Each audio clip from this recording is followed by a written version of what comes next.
ei saa anda kinnisvara müügikuulutusele piisavalt tähelepanu. Tee midagi. Sul on kuulutus City's, pane KV-sse. On KV-s, pane City'sse. Sul on korter kuskil Tehnika tänava peal. Tee teine kuulutus kõrvale. Üks kesklinna all, teine Kristiine all. Saad uute silmad ette. Jaga kuulutust enda linnaosa Facebooki gruppi. Või veel parem, tee postitus enda seinale, palu tuttavatel jagada. No, sõbrad tahavad sind niikuinii aidata, pluss sa jõuad tuttavate ette, enam-vähem samas vanuserühmas, no ilmselt on pluss-miinus sarnased vajadused ka elamispinnale.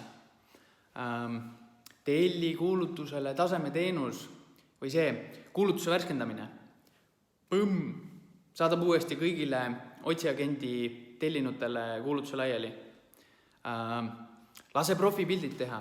Tee mis iganes, aga ära räägi, et praegu ei ole hea aeg müümiseks. Kui sa tahad enda unistused täita ja elukohta vahetada, no siis tuleb ka tegutseda.